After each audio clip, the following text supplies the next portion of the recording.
Good morning, superhumans! Thank you for coming along today on this fine Valentine's Day.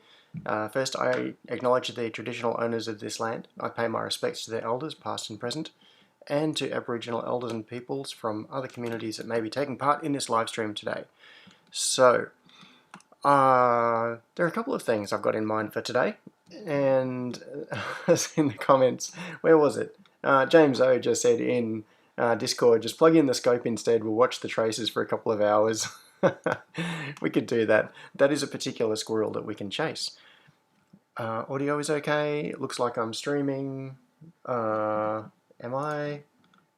Concurrent viewers, 37. I think I'm alive. I think I'm live. Great. So, now before we get into too much, I just wanted to do a little bit of a quick calibration check with you, because there was I'm just trying. The reason I'm looking around is I'm trying to find a window on my computer. Okay, here it is. So, and I'm going to zoom this in and I'm going to bring it up so that you can see it. Ah, Frank, thanks. All okay. So who have we got? Oh, Bradley's here. Michael was here for the first post. Some call it fun. Apostolos is here. Austin, thanks for coming along. Rando Hin, Frank, and Daniel's here. Lots of the regulars. So it's so good to see you. And here in Melbourne, we are currently in lockdown version 3.0, day 2. So we are in a 5-day snap lockdown. It's just begun. It's probably fairly likely that it will extend beyond the 5 days. We'll just have to see. It totally depends on what happens with the latest outbreak that's happened here. So, hang on, I'm going to zoom in on a window, because why are you being so slow, Chrome? Why? I'm zooming in and it's taking ages to respond. Alright, now this is, let me go to desktop. Alright, so this is from a discussion that came up in this Facebook group, Aussie and Kiwi Smart Home Automation, which if you're on Facebook and you're in Australia or New Zealand, it's probably worth jumping into this group. And it's a generally non-commercial group, so promoting products is not allowed, it's against the rules, so it's basically just people talking about their projects and getting advice and that sort of thing. And so this post came up last night, which was just starting with home automation, any good YouTube channels to refer to, preferably AU channels, thanks. So there were suggestions, of course, the classics, the Hookup, and Dr. Z's, and who else was recommended? There were a couple of others. Smart Home Solver, DigiBlur I think was mentioned somewhere. All awesome channels, and I recommend all of them. And of course I jumped in and listed my own. So the reason that I'm bringing this up is that I want to see if the sorts of things I'm covering are the sorts of things that you care about. Because there was a very good comment. Daniel Van Redmond said, no offense to Jonathan, he is certainly worth a look at what can be done, but that could also be pretty daunting for someone new to the scene who isn't an engineer. Yes, and that is correct. So I've largely been making this up as I go along. Like, I'm not a pro in any way in terms of home automation. I've never worked commercially in this field. I basically figure things out as I go, and I make stuff up. But what I really focus on is how things work and building things yourself, not necessarily how to configure something that already exists, although I've done a little bit of that as well. I try to avoid it. Most of my interest is really in understanding devices and what they do, and how to design your own devices. So, so I replied to that and said, that's a very fair comment. My interest is mostly in how things work and how to design, modify, build your own devices, rather than how to plug in and configure existing devices. Probably not the best starting point for a beginner unless they already have some level of technical knowledge. So, Daniel. Oh, right. Um, and I largely do this because it's the things that I'm personally interested in. And I started making videos about my projects just because I like to build things and try to understand how things work. And so I started doing videos showing other people the things I was working on. And that was really the origin of all of this. And I'm I veer away from projects where it is things like install this software and then configure it like this, or buy this device and plug it in and then this is how you link to it. I much prefer the sorts of projects that are things like, I need to design a custom PCB and write some firmware and figure out this protocol so I can interface with this other device. You know, that sort of stuff. But that is definitely not an easy entry point, or even necessarily a good entry point to home automation. Mostly what I'm doing is building things because I think it's fun, and if you want to come along for the ride and see some of the things I'm doing, then that's fantastic, and I love having you here. But I don't know if that's what people want. Maybe I should do more of the how-to guides, like follow these steps and get the end result. Oh, Chris Holmes. Hi all, it's good to see you here at the start of the live stream. When you come along, I don't normally notice until right at the end. So anyway, I brought that up because I just wanted to know if I am drastically off base. In some respects, I'm not necessarily going to change what I do, even if a whole lot of people said, no, we want to see more like plug it in and turn it on guides. I'm not going to do that sort of thing because it's not really what I'm interested in. And it's also why I don't tend to do product reviews. And so I get companies contacting me all the time saying, we want to send you this particular, like we want to send you our product so you can review it. And I'm sure every tech YouTuber gets that sort of stuff all the time.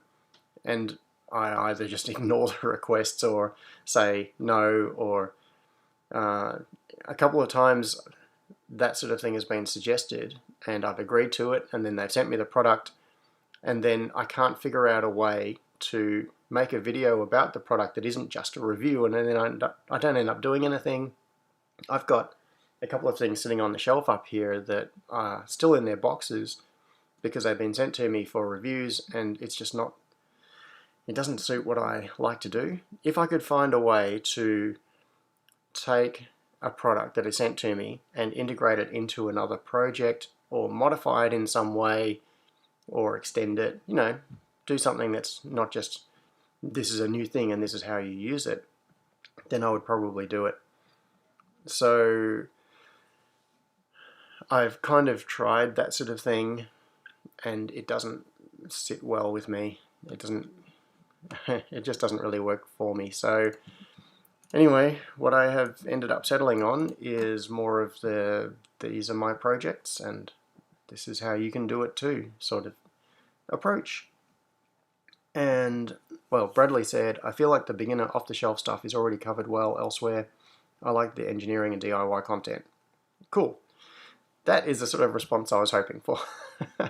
See, what I'm really wanting is for you to say, no, it's all cool, just keep doing the same thing. That's what we all want, isn't it? All right. Oh, Rando said, how many cases this time? So this is talking about the lockdown.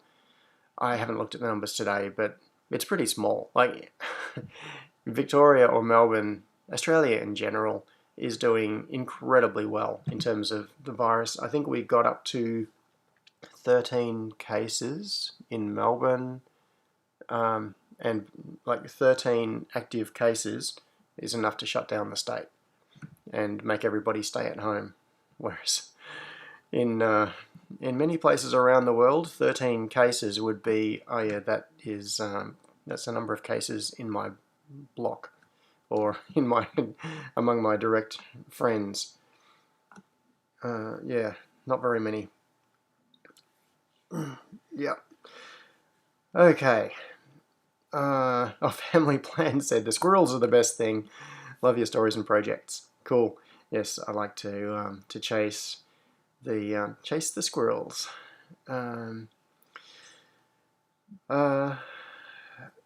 Alison said, I'm certainly here for the DIY aspect. LCA, Open Hardware Mini-Conf. Already have a commercial setup that works, can learn about that in many other places. Cool. Okay, thanks, Alison. Yeah, so it looks like a few people are saying to keep doing the DIY sort of thing, which is good, because that's what I like to do. I want to do more design sort of stuff as well. I haven't done enough recently where I've been showing custom boards and those sorts of things. So the video that I'm working on right now, in fact, which I was working on yesterday and is reasonably well progressed, is the whole Tuya thing. I'm doing a video which is the ultimate guide to converting Tuya to TAS motor, showing the 3 different methods that you can use, including a method that you can use when the Tuya device does not have an ESP8266 in it. It's got some other chip, like a WB3S or one of the Beacon or Realtek or whatever modules that are in all of the new Tuya stuff. Yeah. Oh, Andy. Good morning, Andy. So Andy said, the challenge of home or building automation is that every home is different and everyone's needs are different, and that combination sooner or later goes beyond what is provided by off-the-shelf. Yes. Yeah, that is exactly right. So it's that classic situation where it's, what is it, the Pareto principle? The Pareto principle applies in 80% of cases. In 20% of cases it doesn't apply. No, the Pareto principle, which I'm probably very badly paraphrasing, is something like, well, you can apply it in all sorts of different ways, but it's the 80-20 rule. It's the achieving 80% is easy, achieving the final 20% is hard. And a few people have said, where is the big sign? Yes, that can be one of the topics for today. Now, before I get into James said, it's the electronics design, testing, experimentation with a loose tether to home automation. That's what keeps me interested here. Yeah, awesome. Cool. And, Hobby Woodworker said, anyone can review our plug something in. Having a need and designing a solution is unique and is an art. Learning the art is what helps people progress. Yeah, that's an interesting way of putting it. So in many ways what I'm doing is, the specific project is not the important thing. It's the principles that it explains. Yeah. All right, so the sign is well, it's out of sight. It's on the bench just over there behind those microscopes, and we will get to that, I think, in just a moment. Probably. When I say in just a moment, 2 hours goes like that, and I don't know how. But there was something that came in. I received this. All right, back up. Ages ago, I've done a couple of projects. Like I did this video where I showed this test jig, this test framework, and I won't pull all the stuff out now, but I'll pull this one out as a different example. So the idea is that this is a thing that you can use to mount a circuit board on. You slide this in place and you do it up, and you can have your PCB mounted here, and then you can introduce test probes to make contacts to it if you want to. So the test probes look like this. You stick them in and they use acupuncture needles to make contact, and then you can make contact to test points or power or whatever you want to do. You can have your device sitting on your bench on this and make contact to it without needing to do soldering or anything else. And so that's the 3D printed version. There was a whole video about that ages ago now. And this is something that many of you will have seen. It's a steel base with these magnetic things. You snap them on, move them into position, and then on the end you can put clips for holding things. And I've made some 3D printed mounts. So these are based on the same design as the mounts for this, except that they have a magnet in the bottom, actually 4 magnets. So what you can do is just stick them on there, and you can use that to mount your PCB, and then use this for holding wires or whatever. Anyway, that's just another style of test jig sort of thing. Oh, and this is the magnetic base version of the test probe. So if you have your PCB on here, you just snap that in place, and then you adjust the probe, put it to where you want it to be, and you can make connections to your test equipment on that. So I saw a really clever thing. Oh, and also Dave Jones did a video, I think in January, it was pretty recent, about a similar sort of thing. What am I looking for? Nothing. Okay, so what I came across, I'm going to have to find the page now. I thought I had it open. Maybe I didn't. No, I didn't. I was not that prepared this morning. Alright, I am going to find this little device on AliExpress. I came across it and thought that is a really clever and remarkably simple solution to the problem. So I'm just going to find it, and then I will switch to my desktop view. Got to log in. And so it was one of those things that I thought, that's a really interesting idea. I could make it myself, but it was so cheap that I thought I'd just order one and see what it was like. Here we go. Well, $27, so it wasn't that cheap. And let's see, where are we? Desktop view. You want this view, and let's zoom it in. So what we're looking at here is a frame that allows you to put test probes onto a target board. And let's so what I ended up getting was that package, which is the test frame plus some probes. And you can see some different photos here. So they use pogo pins as the test points. This is the frame that you use to keep everything aligned. And what else do they have? What are their options here? So color. So they're just using the color attribute. What's this? Probe adapters. Oh, okay, interesting.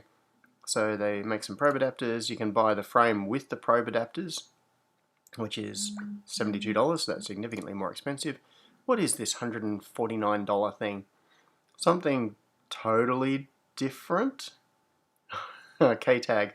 Okay, so that's some kind of a testing thing. Alright, yeah, that's an ECU. Excuse me. What am I doing? I'm pulling over here to cough when the microphone is attached to me, so it makes no difference. Yeah, so these are used for doing things like reprogramming ECUs. That's one of the applications for this frame that you can see on the screen. The idea is you open up the ECU.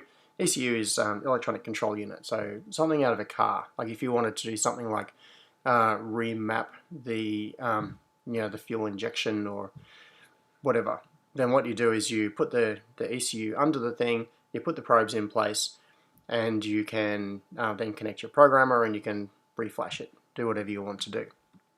So I think that's why they've bundled it. Well, they haven't bundled it, but they've given an option to get this thing, which is the K-tag. It's an ECU reflashing kit. And what I ordered was this.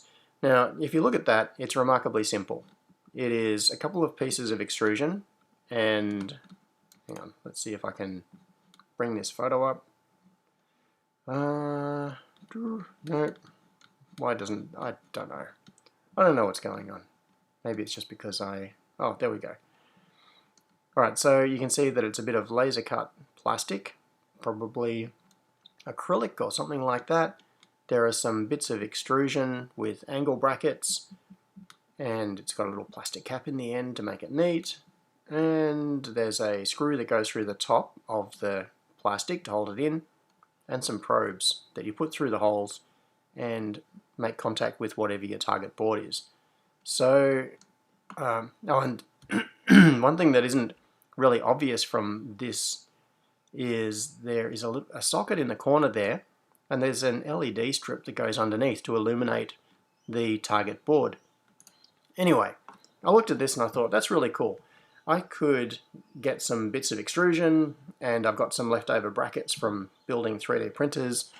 I could go and laser cut the top plate, and for a bit of messing around, maybe an hour or two of work, I could get all of the pieces together and make one of these myself. But it's $27 with free shipping, and I was in no particular hurry for it, so I just ordered one, and it's here. The box arrived. So I'm going to put it together and see what it's like. It's one of those things where you've got to make the decision. Is it better to spend the $27 or spend a couple of hours of doing, the laser cutting and cutting the metal and all of those sorts of things? And I decided to just order it and see what it was like. Let's have a look. I'm going to put this together. So, where is my camera going? Wrong place. Oh no, that is the box. I thought that was just looking at the bench. Where is everything? What has happened to everything today? I need the little remote control for the camera. I mean, I could just reach up and press the zoom button like a sucker, but why would I do that when I can spend 5 minutes looking for the remote control instead, when it should be right here? Okay, I think I'm going to do it the old-fashioned way. Where's the zoom control on this thing? Which way does it go? That way. I want to zoom it out. There. Now I can see it a bit better. And what goodies did we get? Oh, and I was a little bit worried because the back of this box, when it arrived, was quite crushed. See, this was squashed flat, and with this big piece of acrylic in it, I thought, that's potentially not good. So what we got was some bits of extrusion, some nuts and bolts. This is probably the most interesting thing about it. And in fact, this is, now I think about it, this is the main reason that I just ended up ordering it rather than making my own, because I wanted to see how they had made these probes. And I could have got some plastic, laser cut it, cut some bits of extrusion, but then I'd have to make probes as well. So I figured that for the $27 that was worth it. And you can see what they've done here is they've pre-peeled part of this this plastic, and then they've stuck the LED strip on there and drilled it through for the power on there. So many people like taking the cover off plastic like this. I hate it, mostly because it doesn't come off cleanly 90% of the time. This is coming off surprisingly cleanly. Usually what happens is that it ends up splitting and streaking, and you end up getting bits of the adhesive left behind. It's just really annoying, like what's starting to happen here. And then you just end up sitting there for 10 minutes with your fingernail trying to pick it off. Well, that kind of worked pretty well. Yeah. And one of the nice things about this is that in terms of power, I've standardized on 2 different types of plug and socket.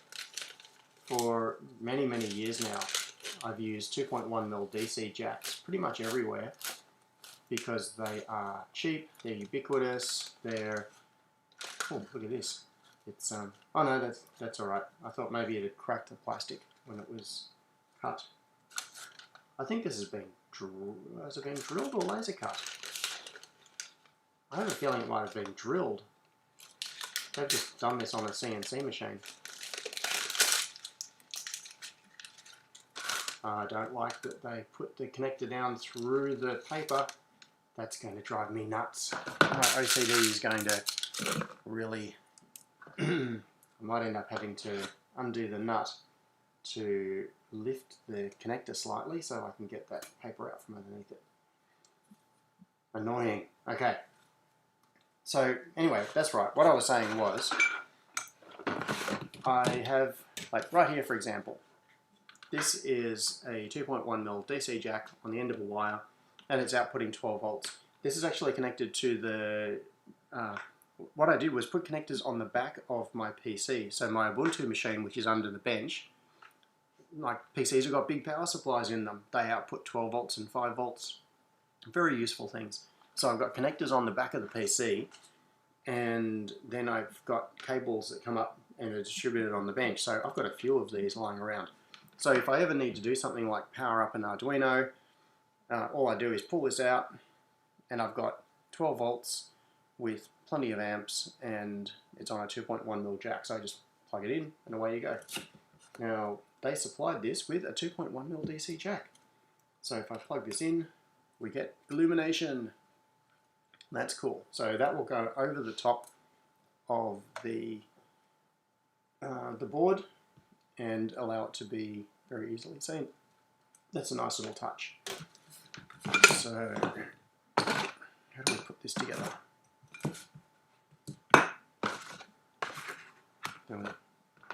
Some loose nuts and things in here, and that, I assume, goes in and rotates. So, you know, I guess it's that way around. Yeah, it'd have to be. Alright. It doesn't actually need to be that sort of slot. So it goes there. I'll do it sort of sideways so you can see what's happening. So this is the base that goes on the bench. That's the upright, and then the cover is going to go on here. I need to screw this on. And you see this nut, I'll bring it up to you. I don't know if it'll focus properly. The nut has an elongated head on it. It's been cut off on the sides, and that is so that it can go into the T-slot and then rotate and not be, you know, then you can't pull it back out again. So anyway, I'm just going to put it in like that. Stick that on there, and then I've got to get that nut in here. It's not the most convenient thing, because how are you supposed to do this nut up? You can't get a... normally this sort of mechanism is done the other way. What you do is you have a nut that you slide into the extrusion, and then you put a bolt in through the bracket. And that way you've got access to the head of the bolt, and you can screw it. You do it up with a... This is going to drive me nuts. You can do it up with a hex driver or something. I am really tempted to just throw these little stupid little nuts aside and grab a proper T-slot nut. No, I got it on. But how am I going to do it up? That is not very sensible at all. In fact, it's worth grabbing the other thing just to show you what I mean. Alright, so this is the little bolt sticking out of the extrusion, and then the nut goes onto it. I'm going to find some T-slot nuts. I'm pretty sure I've got a bunch of them over here somewhere around. Specialty nuts, where would they be? Maybe they're in, unfortunately they might even be, oh no, here they are. Just in the M5 section. And I'll grab, what size will I get? Get a couple of 10mm, that should do. Not sure if that's going to be too long or too short. I've got a couple of 10mm M5 bolts, and then these are the little T-slot nuts. These are just the simple ones, so this is one that has to be slid in from the end. You can't, it's not a post insertion nut. I've got some post insertion nuts here somewhere as well. These are the post insertion nuts. So with these, what you can do is put them into the slot sideways and then rotate them. But I'm going to drop this one in here, and then that goes on there, and then you sort of jiggle it until the nut is in position like that, and then drop the bolt through, and then you can do it up. What size is this one? Black, I think, because it is an M5. And then you tighten it up. See, that is so much easier. That's the way it should be done. T-slot nut in there, and then a bolt going in. This other way of doing it's rubbish, unless you had a narrow socket or something that you could use to get in there. So in fact, I'm going to pull this off. It's just fiddly and annoying. Get that out of there.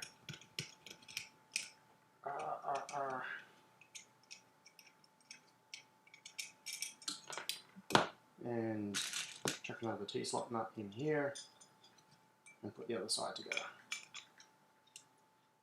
Jiggle it a bit. Yep, we can see the threaded hole there for the nut. Drop that in and do that up. Aha, so much better with the proper T-slot nuts. Alright, so now what we need to do is put the top on and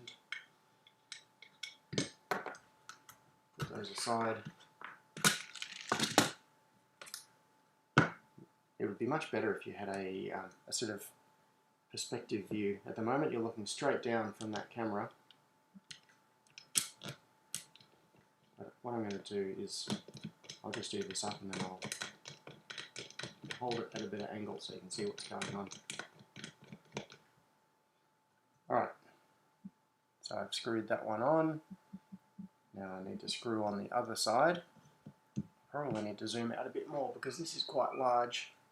Which way does this zoom control go? That way. Because this is quite large and we need to get it all in view at the same time.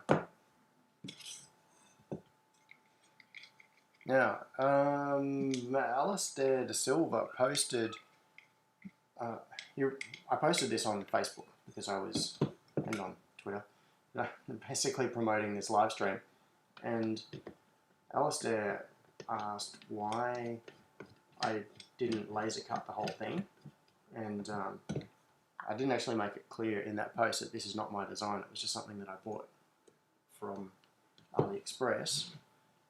So that's it. It's all together now. You can see the frame,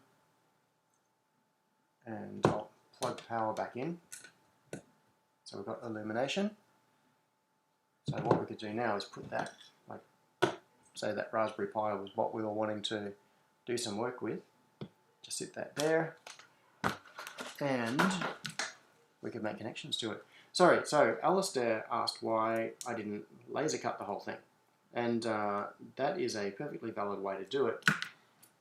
What you could do is, instead of using those T-slot extrusions, you could laser cut sides, or you could 3D print sides. There are lots of options here. Alright, I'm just getting these test probes out. I'm going to shove that back for now. Bring this back in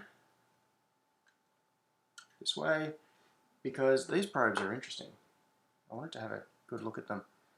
What you can see is there is a connection on the back. It's a 2x1 pinheader socket. This is some kind of a plastic shaft. It feels kind of soft, almost rubbery. And then heat shrunk over the other end is a pogo pin socket. It's very hard to see on there, but also supplied with it was this little bag of pogo pins. So let's get that out of the way.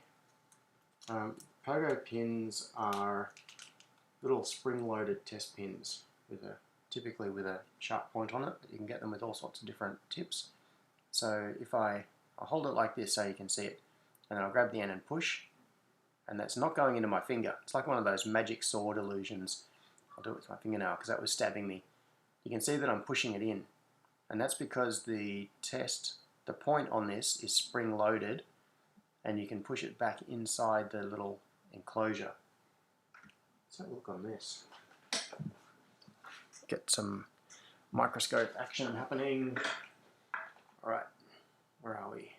Get that there. Get some focus. So that is the test point. I'll get in there with the scalpel blade so my finger isn't getting in the way. And what I can do, if I can coordinate myself while looking at a monitor that's a fair distance away from me, I can push that test probe in and out. You can see that it's going into the housing. So what you can do is to make contact with a circuit, you touch it onto the circuit and push, and the spring keeps pressure on it. You can see a little dimple in there where it was stuck into the static dissipative mat. And so these probes don't actually have a test point on them. What they've got is a socket that the that's actually loose. That doesn't feel very good. It feels like it would fall out. In fact, it will fall out. Look at this. It just fell out because I tipped it over. That's not ideal. It would be nice if it was retained a little bit more. So so just to explain what's going on here, the socket that it goes into is typically used to make pogo pins, or to make test beds with replaceable pogo pins. And I've got some over here that I use. I don't like using them that much because they make the whole pin longer. In production facilities where you're using test jigs over and over again, like they're used thousands or tens of thousands of times, being able to replace the pogo pin can be important because they wear out over time. Like the little springs in them start to give up. And rather than replace your entire test jig, you can just replace the pogo pins. And this is an example.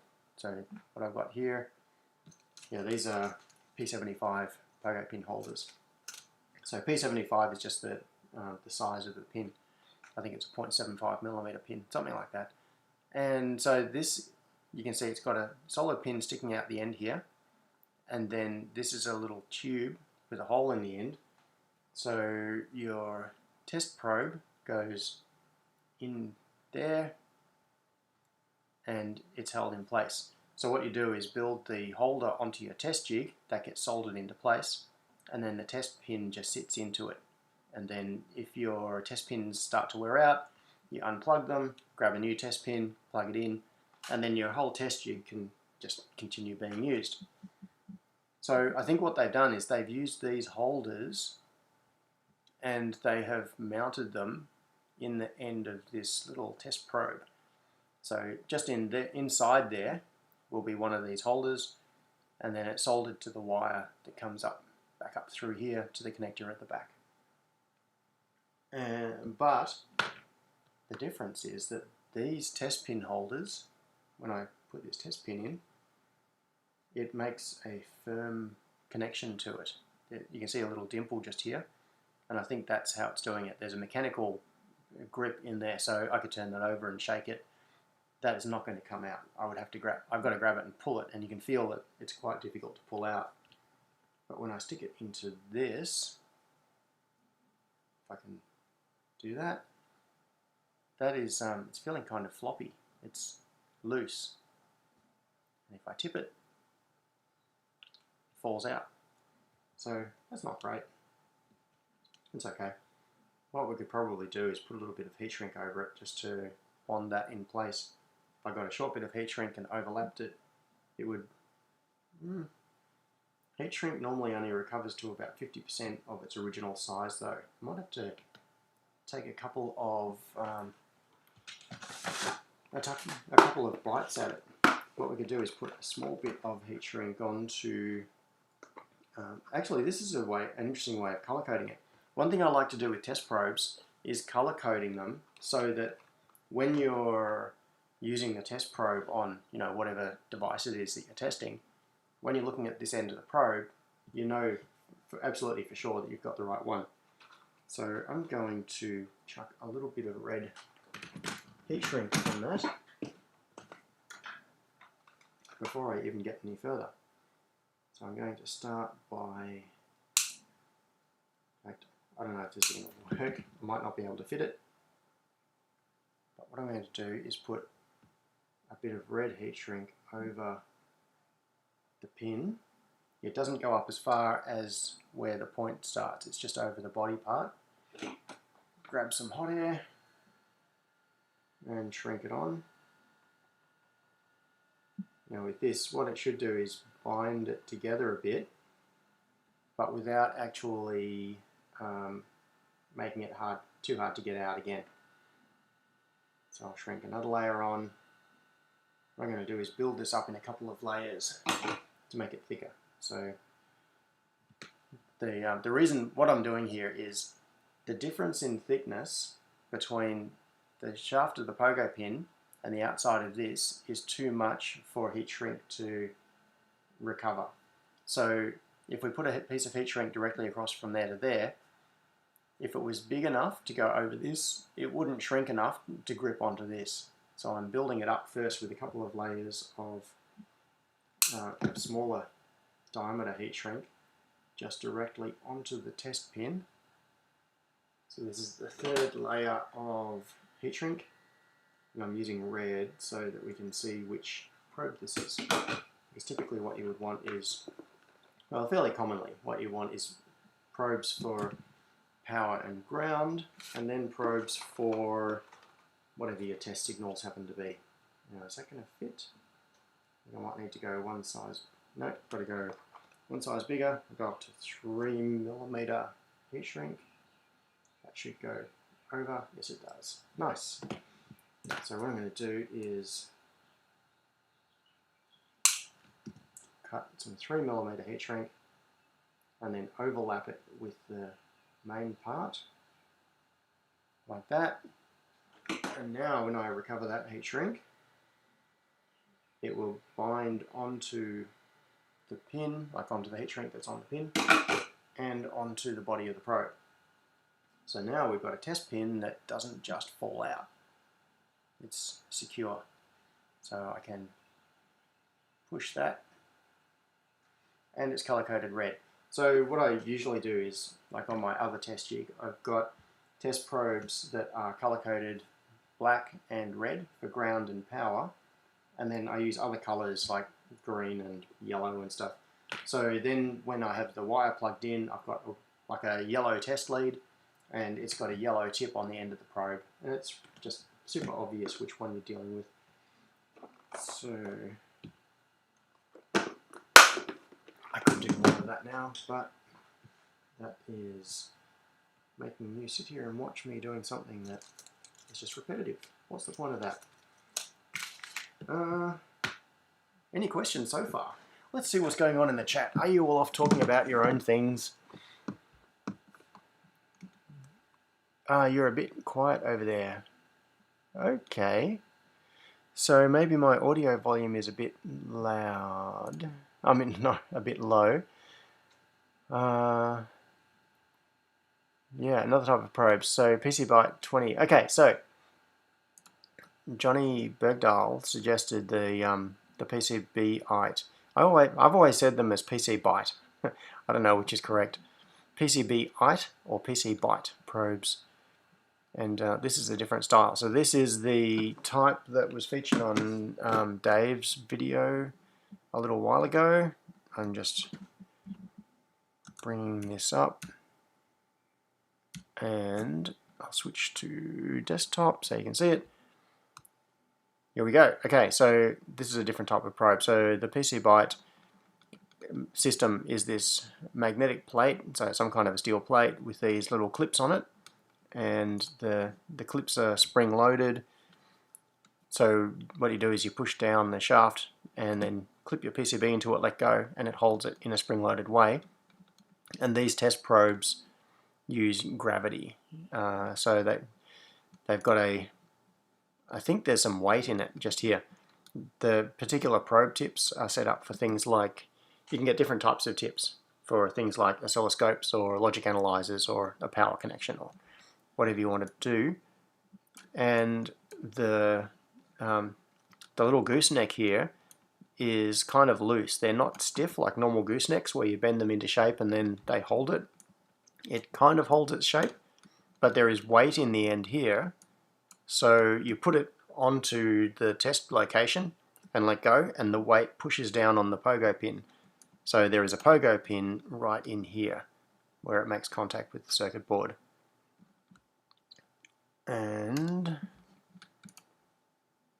yes, so that's really cool. Oh, Johnny said, I really should do a review of those probes. They are excellent. Yes. I haven't used them, but they look really good. I would like to, I'd like to get some of those.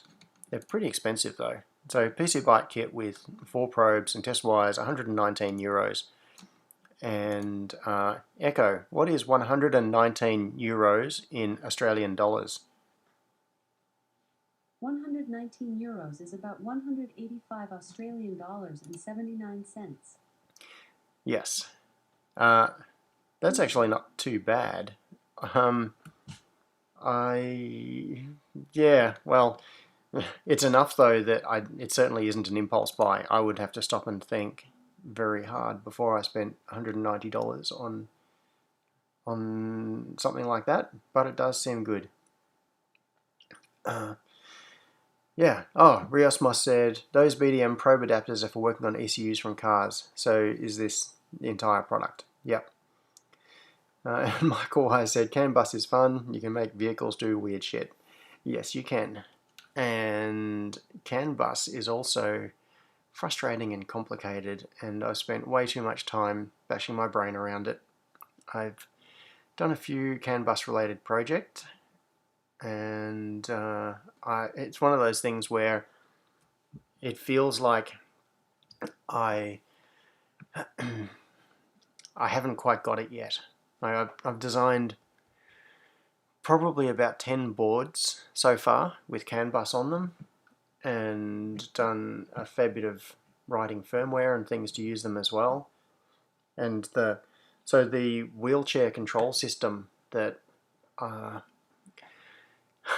we're getting into squirrel territory here. I'll get back to the test probe in a little bit. So yeah, the open source wheelchair control system that Chris Verona and I have been working on uses CAN bus to communicate between the main logical controller, which is a Raspberry Pi, and the motion controller, essentially, or the motor controller, so I designed the Raspberry Pi hat, which goes onto the Pi. It's got CAN bus on it, and I designed the motor controller, which also has CAN bus. So, and the joystick system has CAN bus as well. So what we can do is link everything together and send messages over CAN to control the wheelchair. So I've done projects like that, but it still feels like CAN is a technology that my brain just hasn't grasped properly, particularly from the software side. I mean, the hardware side of it, that's pretty straightforward, like the way the differential signaling works and all that sort of thing, the on-the-wire encoding. I can understand that part of it. It's all the standards like J1939 and all of the other things, that all the competing ways of communicating and putting data on the bus and having different devices identify themselves, all those different things. I don't get it. I spent way too much time screwing around, writing firmware, doing CAN device dictionaries and all those sorts of things. Anyway, maybe I should get off that. I'll stop chasing that particular squirrel right now. Yeah. Oh, Michael said, I'm a reverse engineerer of things, so this works for me. Cool. Okay, I think that was referring to, I've scrolled back in the chat a fair bit. That was referring to the sort of contact that I do on this. Ooh, Cool, for a display board. Johnny said, I'm doing my first PCB design inside of Fusion 360 this evening, currently making a 3D model for a display board. Cool. I haven't done any PCB design inside Fusion 360. That's one of those things that I've been putting off. I still do everything in Eagle, and so what I do is synchronize Eagle and Fusion 360. So I typically have I have schematic, PCB, and 3D views open simultaneously, and I find that really helps, but I haven't yet made the jump to doing the PCB directly inside Fusion 360. I've used it for doing things like modifying the board dimensions, setting the outline of the board, and then synchronizing it back to Eagle because the thing is that in Eagle, the drawing tools are not very good. You can't really do complex geometries on PCBs very easily. It's just lines and arcs and things, and that's it. You really can't do the sort of mechanical design that is useful when you're doing complex PCB shapes to fit into enclosures. So I have used Fusion 360 to do the board outline, synchronize it back to Eagle, do all of the routing and everything in Eagle, synchronize it back to 360, but I haven't done the step of doing the whole board design in Fusion 360. It's something that has been on my to-do list for a while, so please report back. James said, I've done a few PCBs with Fusion, kind of clunky but still kind of nice. Okay. So that's interesting to hear, James. And Johnny, please report back. I'd like to see what you do with it. Now, Michael said, I saw a badly implemented hardware interface in a Volvo truck kick the truck out of gear every time CAN bus was accessed. Yes, you can do all sorts of fun and bad things with CAN bus. Alrighty. Chris said John's rebranding himself to do unboxing. I just did an unboxing video. How did that happen? I kind of did. You're right. That is not the sort of video that I was expecting to do. Peel skills need some work. Yeah. So the audio level that I'm seeing in OBS actually looks pretty decent. Maybe it's just because I've got it off to the side. I'm going to mute for a second and try moving my microphone.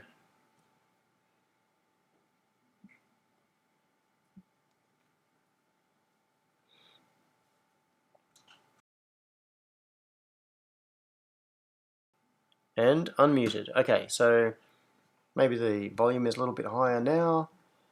Yeah. I have lots of problems with sibilance, and now once I explain, you're not going to be able to unhear it. It's all the S sounds. S sounds come through the microscope and it all sounds hissy and horrible. And so that's why I was trying to move the microphone off to the side a little bit. Yes, okay. Oh, hang on. I wonder if I know what's going on. My sound input isn't even using this microphone. It's using the boom microphone. That's why it changed. Yes, James, you are absolutely correct. I did not have the right audio source. It doesn't really matter. I can leave it on this one. Although if I'm going to spend much more time over at the bench, I need this one. That's actually why I put this on today, was because I thought I would be moving around a bit rather than just sitting here at the computer. Okay. Yeah. Johnny said, Xeon uses Fusion 360 for PCB stuff, so I figured I'd do the jump now. I have no important PCB stuff at the moment. But I don't think he does.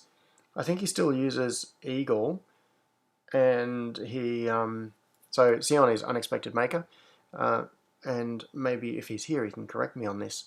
I think he tried using Fusion 360 for a project and has generally stuck with Eagle, but Eagle's days are numbered. So I know that I'm not going to be able to keep using Eagle indefinitely. It's not getting all the feature updates and things anymore. It used to have a new release come out like every week to 2 weeks with new features and changes, but all of that energy has now been switched over to Fusion 360. So that's where all of the development is happening. Oh, cool. So Johnny said he showed off something in Fusion the other stream. That's interesting. Yeah, and just a few days ago he did a live stream. I think it was nearly 3 hours long, which was Teach Me KiCad. And so basically starting KiCad from scratch, learning how to make a schematic and then, do some board layout and that sort of thing. So perhaps he will end up going to KiCad. I don't know, maybe. Austin said, no, I really like the separated eagle, but I do use Fusion 360. Yeah, I don't know. I think there's going to be a sweet spot where I jump over from eagle to Fusion, and it's probably not quite here yet. Eagle does so much, it's so powerful, and particularly after all of the recent, like the last 2 years or so of development that Autodesk has put into it, it's yeah, a lot of the changes they did to the routing, like the quick airwire routing and the way they do, board flipping and single layer view, so like focus view, and yeah, there's just so much stuff that they added to it. And right now Fusion 360 is not as mature, obviously, and it doesn't have a whole lot of those sorts of features. So, but it's developing rapidly. It'll get to a point where Fusion 360 gets close to and then surpasses Eagle in its capabilities, and then maybe I'll switch over. And James said, Apostolos said KiCad is awesome among the free software. Yeah, KiCad is really, really cool. It is a very nice package, but I'm stuck on the Eagle workflow, I suppose. Yeah. Aaron said, can you show Fusion 360 currently for PCBs? Not right now. Let's not chase that particular squirrel, because that would, yeah, that's not just one squirrel. That's like getting a whole bag of squirrels and saying, run, be free, and then trying to catch them all. Yeah. Let's get back to this thing. So, I'm not even sure if I'm going to get a test set up and going here, but let's just look at, because I'm moving around, let's switch this audio input to the lapel mic so I can move around, because I'm going to go and, where are we? Input, Camlink. Okay, so now audio should be coming from the, yep, so audio should now be coming from this. You probably heard it change over. Pancake Legend Andrew said, the running of the squirrels. Okay. So what they provided was some cables, just, DuPont style cables, 4 of them, and they provided 4 of these test probes, which is probably not quite enough. You really need, I think to be useful you'd need 6, because typically 2 will go for power connections, unless you've got some kind of external power. I mean, often what you'll do is, if you've got a board that you're testing, you can power it through USB, or it'll have a DC jack or something like that, in which case you don't need to use up 2 of your test probes for your power connections, but still, sometimes you do. So what's really useful is, often you'll have, I mean, a lot of the time, all you care about is power and like 1 test probe. You might want to put a scope onto a signal and see what's going on, or, even just connect a multimeter could be useful, so you can watch the voltage on something. That can be really handy, and doing that in a hands-free way is really good. But there are often times that you'll want to do something like stick a couple of connections on for I2C, and you've got power, so that needs 4. Or maybe you want to watch SPI, so then you want to do things like watch the clock signal, you want to watch chip select, and you want to watch data in and data out. And so that means you need 4. before you even get to power. So that plus power means you need 6. So having 6 test probes is a useful thing. All right, back to chasing our original squirrel. No, this wasn't the squirrel. This was actually the original topic. It's kind of a squirrel because it's a distraction from doing the LED sign, which we might get back to. All right, test probe, and we've got a pin header socket at that end, and they supplied these. So what I'm going to do is just peel these off. Peel them all apart. So I've got 4 separate leads, and the red one can go into this test probe because it's the red probe. I've put the red heat shrink on that end, and I'm just feeling what that's like. I mean, it's only a single pin header into a pin header socket, which is never particularly good. So it's a little bit of a marginal connection. It'd pull out fairly easily, but it's probably okay. All right, let's move a few things aside here, get this up where we can see it, and we want to get more of a view. So at the moment you're looking straight down on this, which is not ideal. I might pull out my phone in a moment and give you a bit of a perspective view on it so you can see what's going on. So what I could do is drop this down through one of the holes, sit it on the board, and find somewhere that it makes contact. Now this is interesting. I wonder if I can bring... No, I was just thinking about bringing in scale so I could measure how much weight this is putting on it. It's a little bit more than I expected. Because the probe comes down through the hole, which holds it aligned, the whole weight of the probe is coming directly down onto the tip. It's surprising that it is putting a little bit more pressure on it than I thought it would. It feels better than I thought. I was expecting it to feel like really light and floaty, like this would not sit where it's meant to. But yeah, that.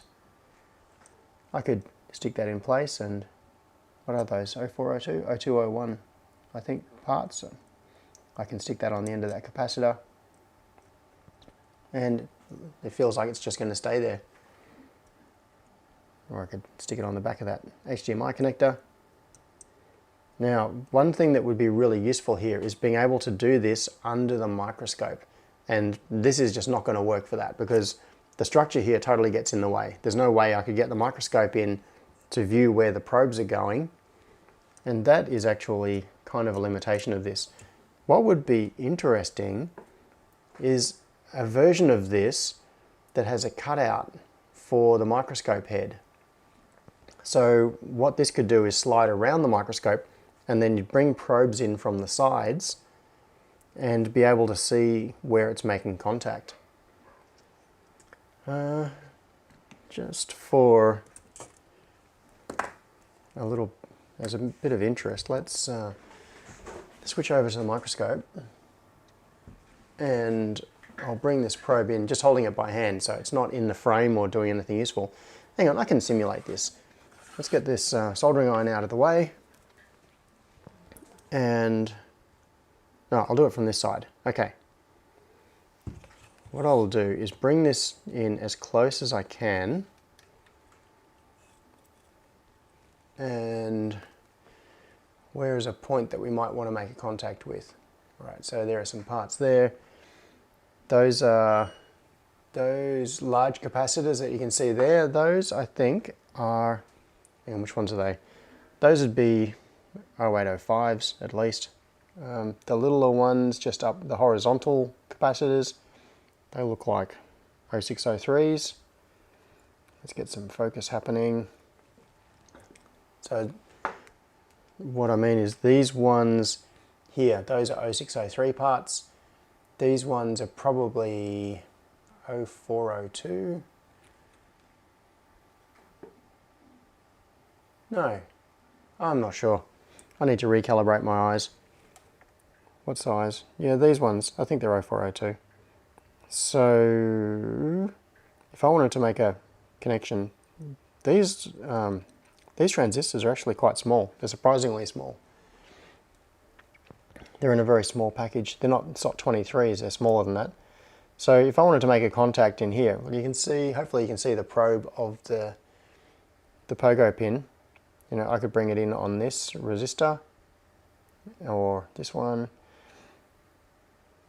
Bring it in on the 0603 here, which is like a huge fun size, oversized part in comparison to some of the others. Yeah, bring the brightness down. Less glare, less glare. That's better. Now the camera can deal with it a bit better. So that's right, what I was trying to do, what I was trying to simulate was if I brought the probes in from the side of the microscope, oh yeah, it'd need bigger holes because it has to come in at quite an angle. I'm trying to get this into a position where it makes sense. But I kind of like the idea, you know, I've lost where I am on the board. Okay, there. There I am on the board. I kind of like the idea of designing a different top part for this with a cutout that fits around the microscope. So I could come in from here. Say I wanted to make a contact to that point on that little transistor. I can just sit it on there. So the depth of field on the camera is not that great, but you can see that it's making contact there with the pin on that transistor, and that's now totally hands-free. So I can, as a test, like I've grabbed the end of the wire and I'm moving it around. You can see the probe moving slightly, but the pin is staying where I put it. It's staying on that test point. So that's okay. I could move this probe around, connect a multimeter or oscilloscope or whatever to that, and then take some test measurements off there, and totally hands-free. And if I wanted to move it, wanted to switch it to the other transistor, I can just pick it up, move it over, sit it there, and leave it. And that should be making contact. So overall, this is actually kind of okay. But for me personally, lack of access from the microscope is a real problem. That would drive me crazy because I tend to do everything under the microscope. My eyesight is not what it used to be back when I was a teen. So working with 0603, 0402 parts, like I can do this, particularly with 0603 because they're pretty big. But once you get down, like I can make a contact on the end of an 0603 part just with my eyes with no problem at all. Just sit it there. And I could then have this connected up to a bit of test equipment. But once you get down to 0402 sort of stuff, I'm struggling to do that just with my eyes. And what I find is that even when it's possible to do things just by eye directly on the bench, doing it under the microscope just gives you more information. You can see things in so much more detail, like the shape of the fillet on a solder joint. It's not just a little shiny silver spot. You can see the contours of things. And yeah, I even like soldering under the microscope because you can see the heat front move across a joint. That's actually kind of a fun thing. Maybe I should do that. That's a squirrel I could chase for a moment. I wonder if you can see that on the camera. I've got to find myself a little scrap of board. Oh, I've got some boards here, dead boards for parts. So one thing that I really like is being able to see the wet edge on the solder joint. Maybe on this one. This might be a reasonable thing that you can see it on. Not now, you can't. So I'm gonna stick this on the bench, and never fear, I will fix the focus. I'm just going to get it into a position, and then move this up. Now what I'm looking for here is the largest thing that I can find on the board, and that's the connection to the DC power jack. I'll turn the brightness up a bit. Here we go. Can I see it through here? Yes, I can. All right, so as a, and what I'm going for here is the largest chunk of solder that I can find on the board, because then you'll be able to see it more easily. But this, you can see the exact same thing happening with, you know, with surface mount parts and things as well. So if I come in from the right hand side on this solder joint and touch the soldering iron to it, what you'll see is the right, where it makes contact, it'll start to melt, and then you will see the hot edge move around the joint. Anyway, I'm telling you what you're going to see before. Let's just try it. I'll put it on. Come on. Look, you can see the right hand side of the joint. I don't know if you can see on the camera, but there is a hot edge moving across towards the left. And then, so I've messed this joint up now, it's gone all crystalline. But you can see the hot edge. Hang on, I'm going to try to find a pointer so I can actually show you what it is that I'm talking about. I'm going to try to trace it under the microscope as it's happening, because I'm not sure how clear it is on the camera. Well, let's get some more zoom happening. That might make it easier to see as well. Get this right in here. This is a horrible, nasty looking crystalline joint now that I've messed it up and reflowed it. It doesn't look as good as the nice one just beside it. Now, all right, so I'm going to see if I can point to the edge as it's moving.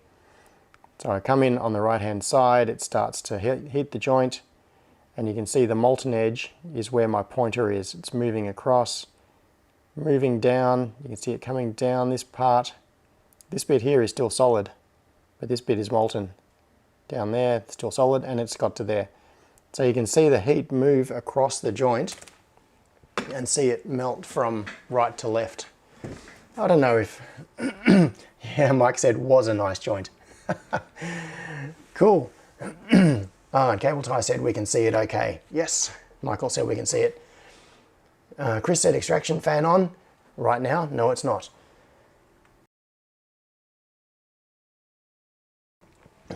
No, it makes a bit of a buzz. I'll turn that on. See if you can hear this. No, it wasn't the beep. So the extraction fan, no, the little fan that pulls it away from my face is on now. But Echo, turn on the exhaust fan. Okay.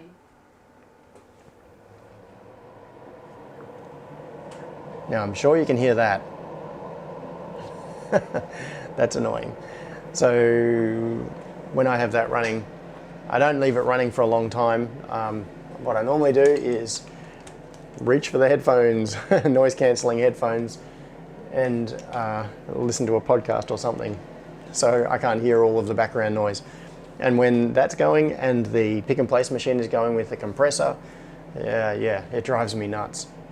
So Echo, turn off the exhaust fan.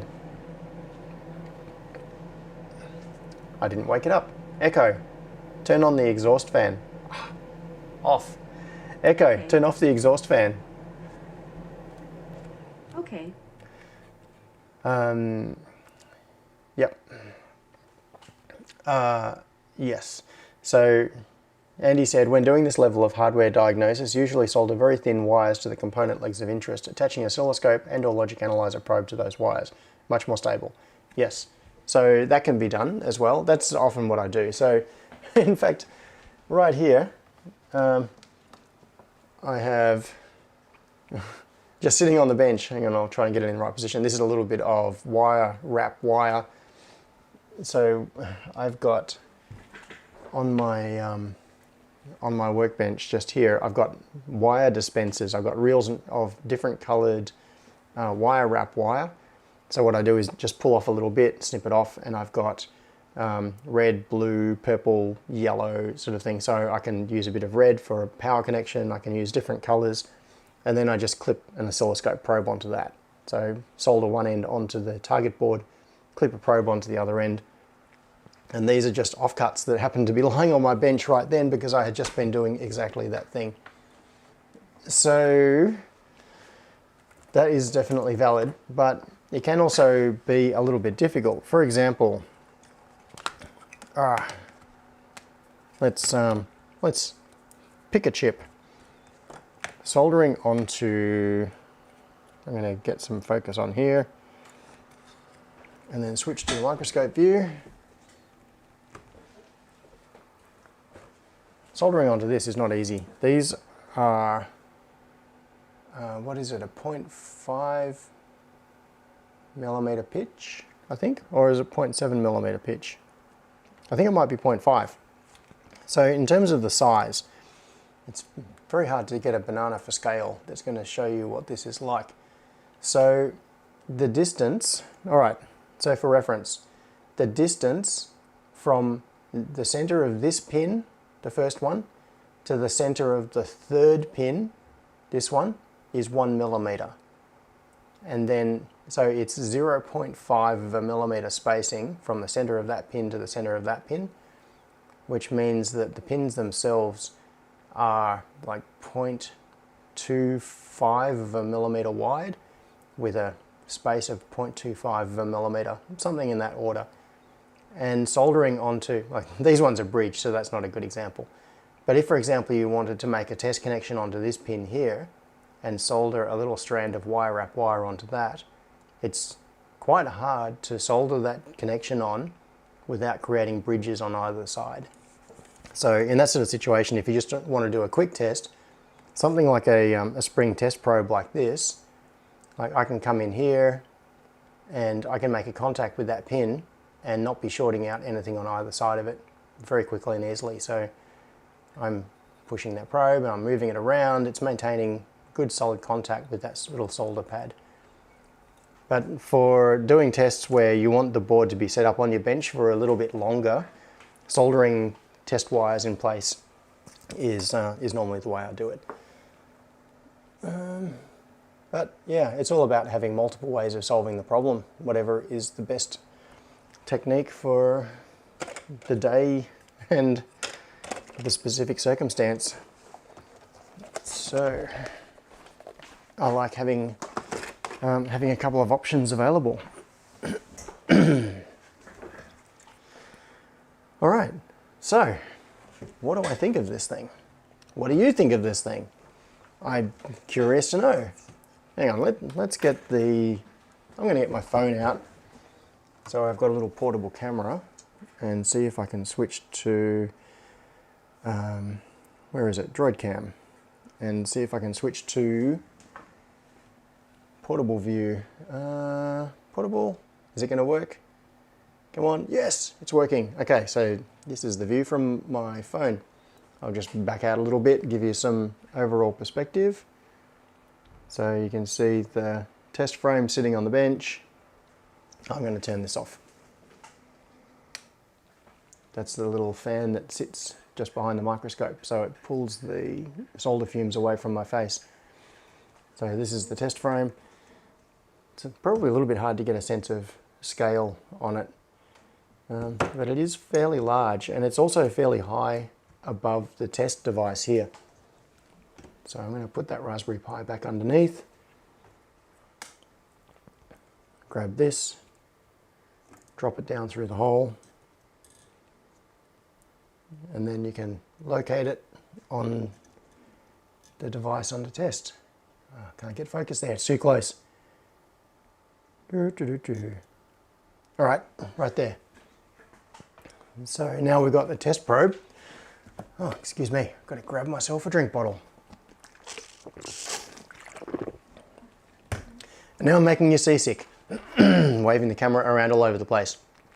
All right, so you can see there the test frame and the device under test. So yeah, I don't have pogo pins in these other ones yet. I'm just going to drop them into the holes. But the idea is you just drop your test probes in, and you can bring them in from different angles because you can just use whatever hole is most appropriate. and then make contact like that. Overall, I kind of like it, but the lack of microscope access is definitely a problem. I'm going to try, let's go for a little walk. And I'm going to grab, I had a bracket. Oh, there it is. Okay. I'm just grabbing something so I can stick the camera on a bracket. Put it on this tripod.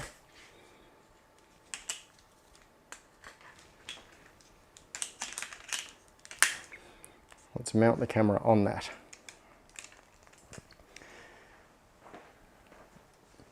And I can come over here, and then you can get more of a perspective view. Hooray! From a fixed position without me waving it around so that you're all feeling bad. Okay, so hopefully from here you'll get a better idea. What you can see is the height of the microscope here is lower than this. I'm going to pull this out of the way, pull these probes out. So one option would be I could make one of these with shorter arms on here, or you could even make it with little adjustable brackets on it, so that this, instead of just sitting on top of the frame like this, you could have some kind of a mounting bracket that you could adjust, move it up and down. So if I put it beside the microscope like that, you can see that it doesn't clear, won't go under. So I could, yeah, actually I kind of like that idea. Instead of, my first thought was I would make one of these and cut a U shape out of the back, and that way this whole frame could just slide through that way and fit around the microscope. But I think a better solution is to lower this a little, bring it down maybe 2 centimeters so that it will fit under the microscope, and just cut a hole in it. So the hole is where the view would go through, and then the microscope would be sort of covering this area, but you could still bring probes in from around the edge. Interesting. I think that is worth investigating. In fact, let's see how far away I can get the focus.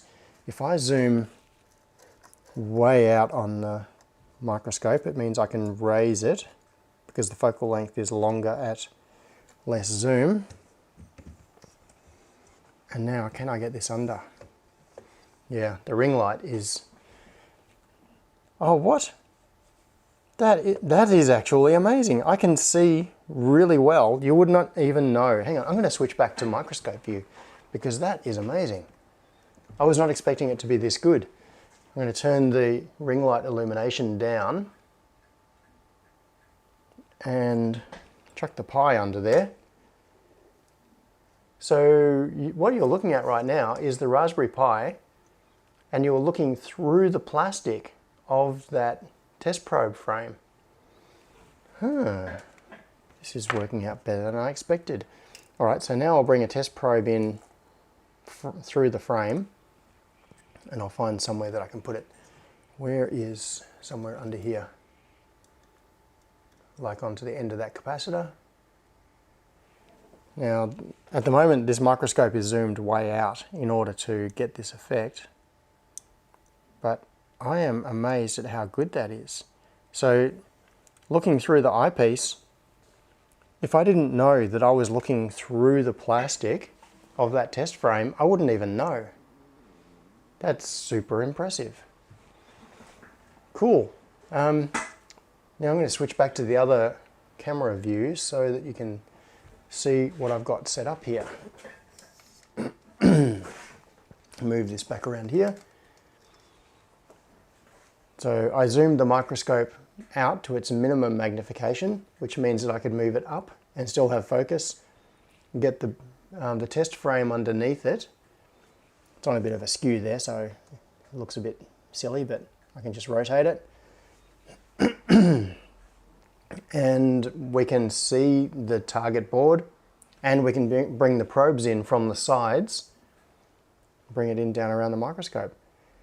So I think the only thing I need to do is to lower this frame. I just need to take like 2 centimeters off it. I could just cut the ends of these. So yeah, undo the captive nut and the bolt here. Cut that a little bit shorter, bring it down so that the panel is down about here. And that way I'd be able to zoom in. In fact, let's have a look at that. If I've got a normal zoom setting on the microscope, how much clearance do I need off the bench? So the way I would normally be comfortable working with parts like this would be at about, yeah, probably at about this zoom level, give or take. Sometimes you'd want to zoom in more than that. It's, yeah, got to take off maybe 15 millimeters. So the distance from the bench to the bottom of the microscope is about 155 millimeters. And the distance from here is about 170 millimeters. Yeah, I reckon 20 millimeters taken off this, lower this by 20 millimeters. It's still plenty of room to get your hands in there and do stuff, and it would go under the microscope. That's perfect. Well, well, well. It gets better the more I look at it. All right, let's see. What are people talking about? And David Thornley, and here's where I keep assorted lengths of wire. Yeah, in fact, it's even worse than that. Let me show you this. I'm going to switch to that portable view again. So, and bring you back over here. Change the angle so you can see more of the workbench. All right, so this is more of my workbench area, right about there. So, microscope area there. Open workbench area here, so this is where I would normally be just doing stuff and soldering generally, test instruments above it. Up here I've got some little shelves, so I've got things like 0402, 0603 cap set, 0603 caps, 040 resistors, 0402 resistors, and various other things. Now look at this, tape, dongles, jumpers, headers. If I pull this out, lots and lots of jumper wires, including little bits of wire wrap wire, ready to solder on and make test connections. So yes, I have a collection of random offcuts of wire ready to use just for that purpose. And these two yellow ones that were lying on my bench, I just hadn't put back in there yet. Oh, and in here you can also see the tape dispensers. Not the tape dispensers, the wire. So what I did was this is a towel rail actually. These are towel rail brackets. Normally these would be screwed like straight into a wall. All I did was do them vertically instead. So it's a towel rail hanging straight down with the bracket screwed into the bottom of the shelf. And there's the rod that goes across, and then it's just got spools of wire stuck on it. So if I want some black hookup wire, just grab it, pull it out, cut off however much I need. But you can see on the right here, this is the wire wrap wire that I use for making little test connections and bodge wires and things. So, you know, grab a bit of yellow wire wrap wire or red or blue, whatever, pull it out, cut it off, and do bodges. I do lots of bodges. Stuck in a toe. Yeah, Scott said, if he's typical Australian, he'll find that bit of wire he just dropped stuck in a toe. Yeah, so James said, instead of cutting, just 3D print a new mounting bracket for the Lexan where you can adjust it up and down in the extrusion. Yeah, yeah, so that's what I was talking about earlier with maybe doing a, mounting it onto the frame so that it's adjustable. And Yeah, I don't know. So the reason I'm having second thoughts about that now is rigidity. And if I come back to here, what you can see is that the frame, this flat sheet here is mounted with a single screw that goes down into the frame.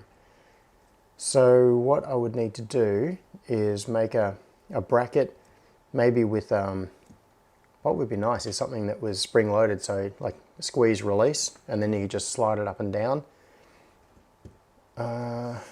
Ideally, what I would want to do is also cross brace this. I'll have a think about it. So if I just cut this shorter and bring this down by 20 millimeters, what it's doing is it's relying on the strength of this single bolt going down through the plexiglass, mating against the flat face of the end of the extrusion in order to give it rigidity sideways. So if I push it sideways, it doesn't really flop around too much because it is tight against that. So what I would need to do, if I was making little 3D printed brackets that go into here, they would need to provide some rigidity as well. And so, yeah, there are a few different ways you could do it.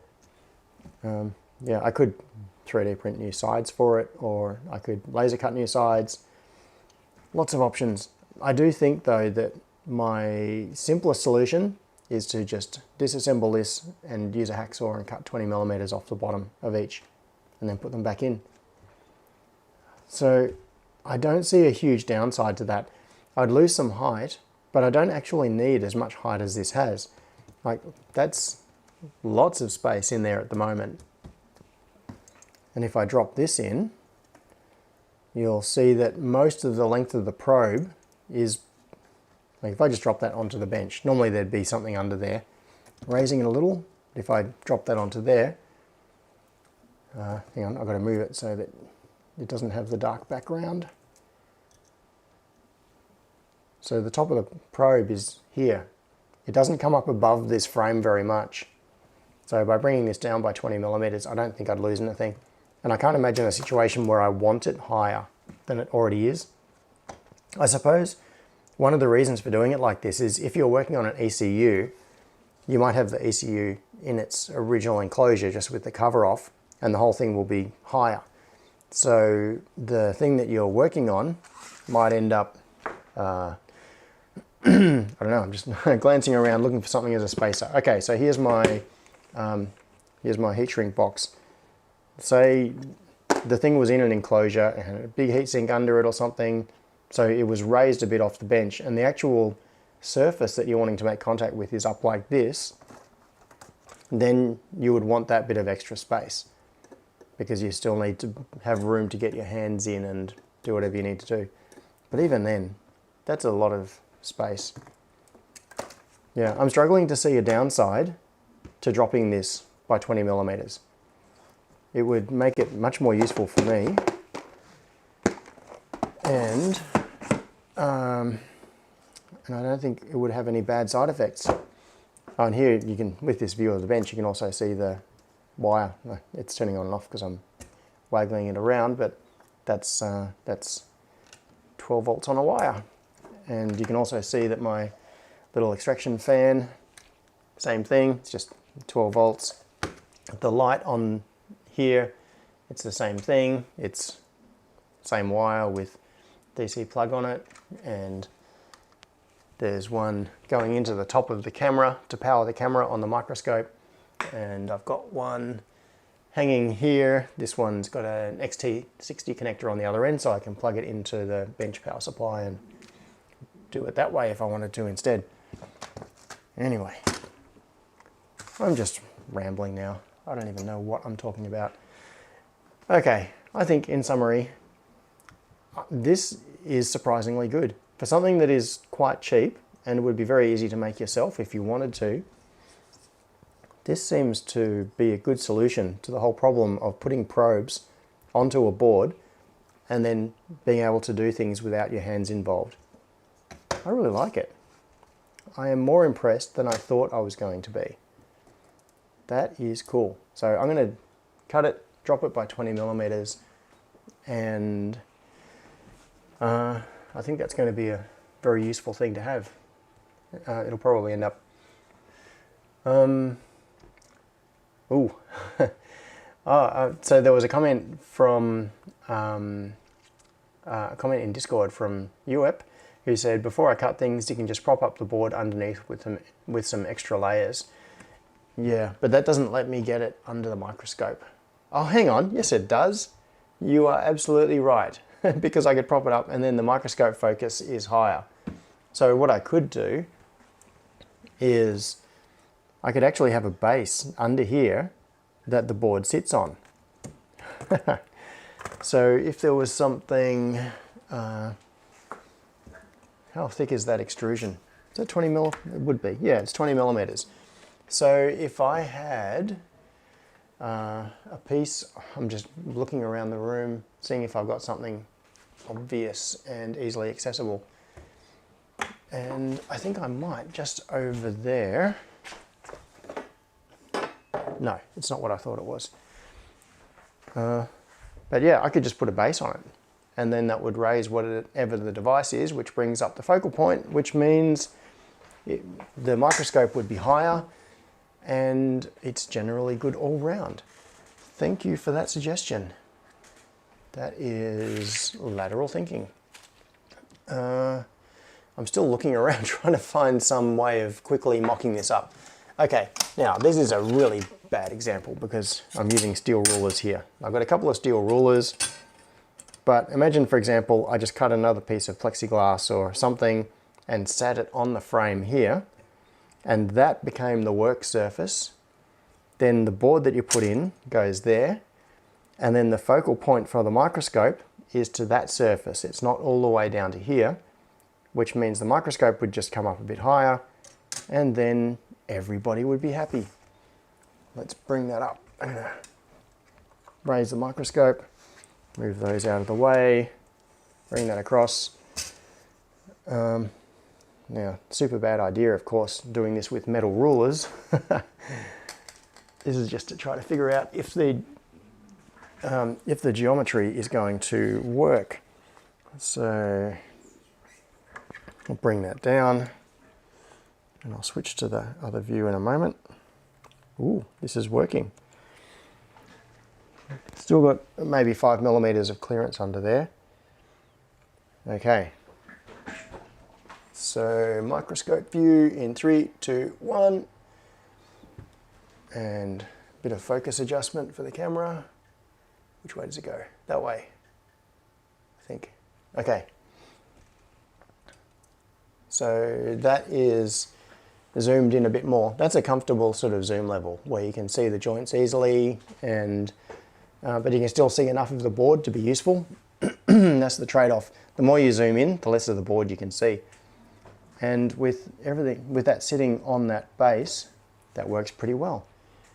I kind of like that idea rather than cutting them, because it will also allow me to add some rigidity to it, because this is still, hang on, wrong camera. You know, playing with this I thought would be the first 5 or 10 minutes of the stream. Ha ha. So you can see I'm moving this a little bit, bending it around. What I could do is, if there was a base plate on this that was screwed down into little T-slot nuts in here, it would give this frame a lot of rigidity as well, and it would just make this whole thing a bit more sturdy. So yeah, that is a good suggestion. So thank you for that. I think I'm going to do that. Instead of cutting this extrusion, I'm going to cut a piece of something, don't know what, to make a base that goes on here, mounts onto the frame, and then it raises the test piece. So the thing will end up more at that sort of height, which works well. Nice, I like it. Wondering if that's going to be a problem in terms of getting hands in. I don't think so. And if I make it something that's reasonably rigid and strong, it means that I can rest my hand on it. Because what you need to be able to do is, if you're soldering under the microscope, you need to be able to rest your hand on something for stability. And if I put a base in there, it means I can rest my hand on that and still have good dexterity and, yeah, all that sort of thing. So, where are we at? What is the time? 11:42? Are you kidding? What? So, my plan had been to begin doing some more diagnostics on the amazing sign, the RGB LED sign. But at this time of day, I don't think it's time to begin doing that right now. Okay. Let's see. Oh, David said, can't you just raise the PCB like you just did? Yes. Yes. Okay. All right, I'm just catching up on some chat here. Rather than have the upright sitting on top of the bottom member connected at the back of the member. Yeah, that's a great suggestion too. Would have avoided any cutting. So Pancake Legend, Andrew Nielsen said, rather than have the upright sitting on top of the bottom member connected at the back of the member. And that would, that's more lateral thinking. So you can see there, the upright is sitting on top of this piece.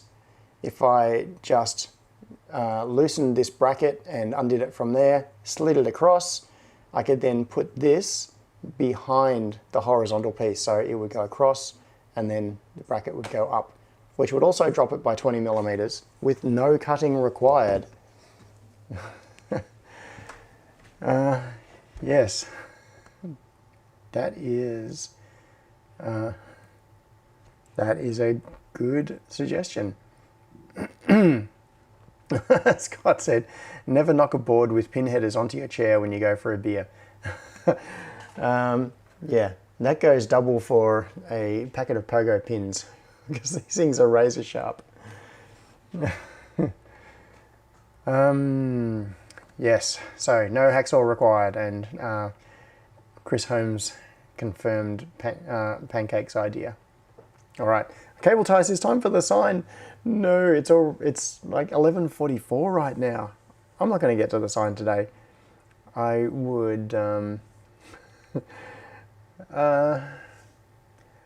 yeah, I don't know. It's going through my head, but I don't want to get started on that because that's not a 15-minute job. And I do want to try to stop at 12. Yesterday I did a bit more on the 2-year convert video. Well, it's not just 2-year convert, it's 2-year convert plus direct connection, like using Tasmatizer and ESP tool, and module replacement as the third option. And I really do want to do some more on that. And so I have this tension. These live streams, I really like them. I have so much fun doing them, but they do prevent me from spending Sunday mornings working on actual videos, like proper edited videos. So yesterday I spent a fair bit of the afternoon working on the 2-year video, and after a couple of hours of work, I think it was an extra 4 minutes of the video done. So the ratio is not that great. There's a lot of time that goes into producing a few minutes worth of video that comes out the other end. And yeah. So what am I saying? What I'm saying is that these Sunday mornings I do no preparation for these. As you can tell, I just totally make this stuff up as I go along. The most preparation I did for this one was I had this thing sitting on a shelf and I decided I'm going to assemble it and play around with it on the stream. That was the sum total of the preparation.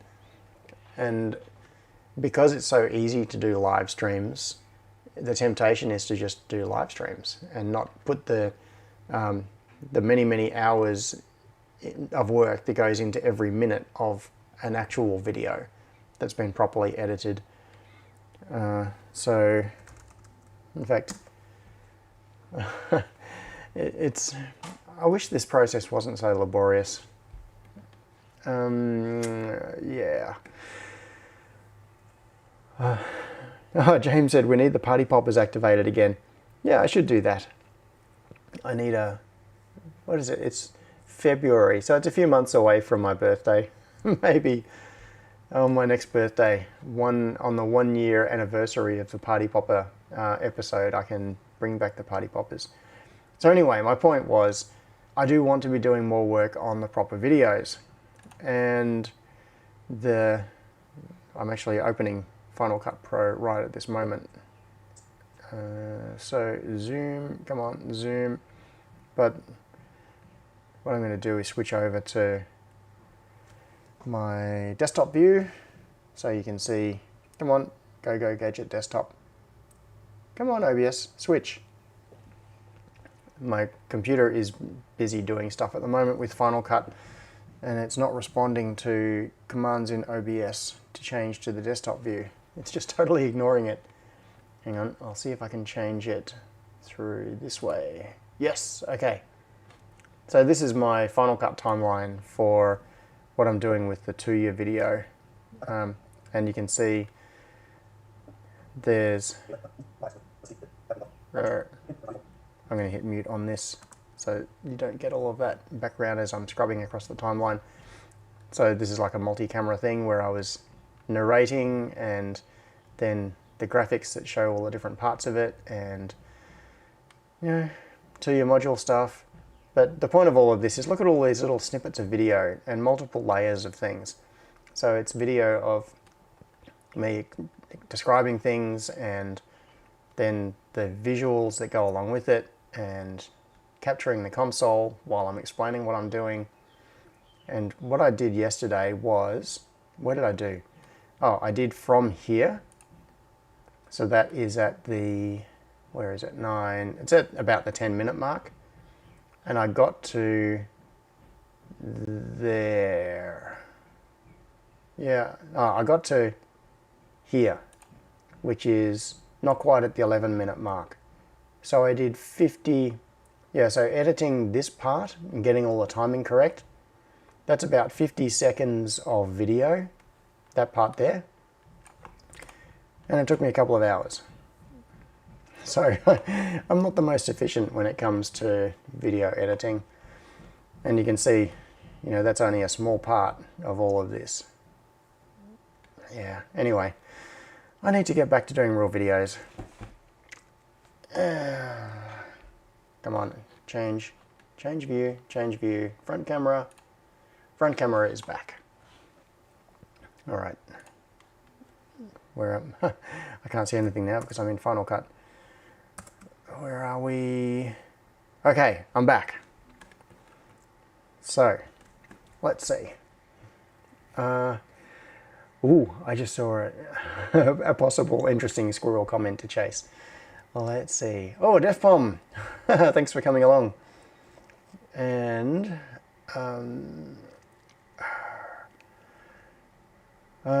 yeah. Sorry, my brain is chasing multiple squirrels simultaneously. Yes. Okay. Read the chat. I'm trying to read the chat. Change the mating of the frame. Okay, so Cable Tie said, yes, do what Pancake suggested, change the mounting of the frame, mating of the frame. Okay, but there is a benefit to making a base that sits on the frame and raise the device under test. And that is, I can make some kind of a positive mount for it. And this in itself is actually possibly a good enough reason, because what I had in mind, can I switch back to portable? Yes, it's responding now. Okay, now if I grab this thing, so this is the test frame. I'll hold it up in front of the phone camera. So this is the 3D printed test frame with the little moving brackets in it. So what you can do is put your board in that and slide this in and then do up the thing, and it holds the PCB in a fixed position. So what I was thinking of doing was using something like this under this frame so that it's more positively held. Let's do a little bit of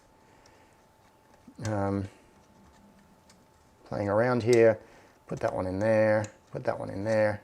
It's at a bit of a strange angle, but that's just because of the connectors and things.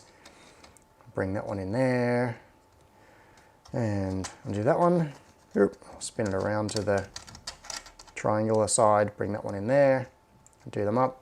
So now we've got the Raspberry Pi, and I'll bring that up closer to the phone so you can see it. So now we've got the Raspberry Pi actually mounted on that base. See, I can tip it, move it around, the Pi stays where it's put. If I put that back under there, it has raised it, and I can move this. Maybe this is the solution. I don't necessarily need to put anything on this frame as long as the device under test is mounted high enough, like that, that it brings it up to the sweet spot for the focal distance. So what I had been thinking, anyway, back to the train of thought. What I had been thinking was if I put a base on this, I could even make it a metal base with magnetic clips or something. What I could do is make it so that it has things like these mounting brackets on the base, so the board is rigidly attached to this frame. And then, you know, the frame would move and the board would move with it. But that doesn't actually matter. As long as this is mounted, so I could have that separate to this, this brings it up, and then I can move this around under the frame if I want to fine tune its position, rather than having to undo brackets and things that are attached to this frame. All right, I think the plan is coming together. And the funny thing is that the plan is not to change anything. What is the distance from there? Move that out of the way. It's about 20 millimeters. Well, what do you know? What a happy fluke. So I'm just going to move that a little bit. The Pi is a very frustrating board to work with because of all the connectors around the edges. But with the Pi mounted in that bracket, like, that's quite solid now. I can pick that up. I'm picking it up by the Pi and shaking it around, and it's attached to that mounting base. By putting the device under test in this holder, it brings it up by 20 millimeters, and that goes over the top. The distance from there to there is fine for the microscope, and everybody is happy. We're all winners. What? Echo, stop. I don't know what woke up our friendly voice assistant there. So there we have it. That's a combination. It's the test probe system, like the original 3D printed test probes. Oh, and I should put links to some of this stuff in as well. So 3D printed test probes, this frame, and the distance to the microscope is still okay. Let's do a bit of a focus test. I'll see if I can, yeah, see, I can focus that. That works fine. And then I can bring the test probe in from here, chuck it in. Where is a bit of the board that you can see? Oh yeah, over there. I'm not exactly looking at the good view here. The holes on this frame I think need to be just slightly bigger so that probes can come in at more of an angle. That's better. I just moved it across by one hole, so now I can easily move it. Got to find the point where the microscope field of view is covering. All right, so I can move that test probe in there and leave it on. Now if I switch back to my portable view, come on, portable view, you can do it. Come on. Oh, I'm just getting the beach ball. There we go. Portable view. And that is everything. So we've got the microscope, we've got the device under test sitting in this little mounting bracket, which means I can adjust its position. We've got the frame, and we've got a test probe coming in and making contact with it. So that seems like a pretty decent sort of overall suggestion, good combination of things. That works out all right. I've got to pack up all my test probes after this live stream. I've got all these different styles of probe for different types of purposes, but let's not get into that right now. Okay. Ooh. James said, looks like the water monitor / robotic arm is gone. We could have used it to spray him. Yes. Now, it is gone, and that is because we tested it to destruction. It was actually kind of deliberate.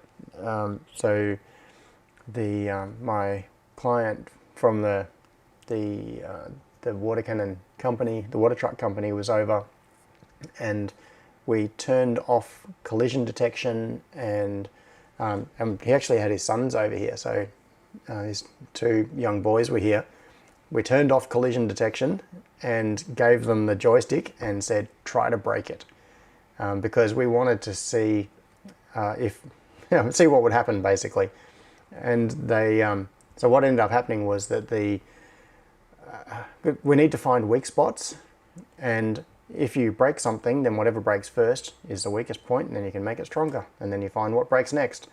And what ended up happening was that we ran the water cannon up against the body of itself, so it collided with itself, and then the force on the motor going onto the rotational coupling was such that it pulled the shaft out of the motor. So it ended up, yeah, it's gone off to be put back together again. So we discovered the weak spot, and then we can make it strong. Okay. Okay. Oh, Mitchell said, take a break, have some lunch and coffee, and then return for squirrels.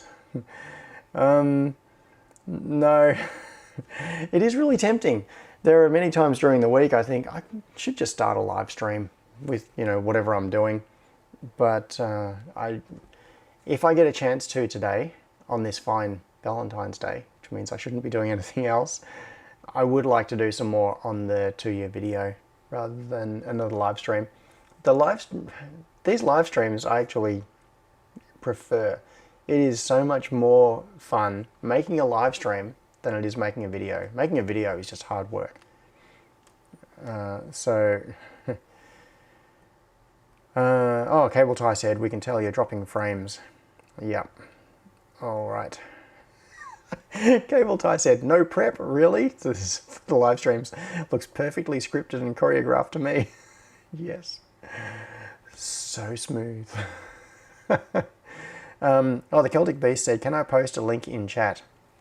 Probably. So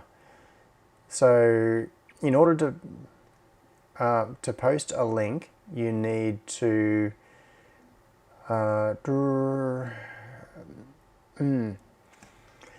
Oh, the Celtic Beast said, chemistry labs have small scissor platform for raising equipment. I think that would be more useful, and brace the back and uprights.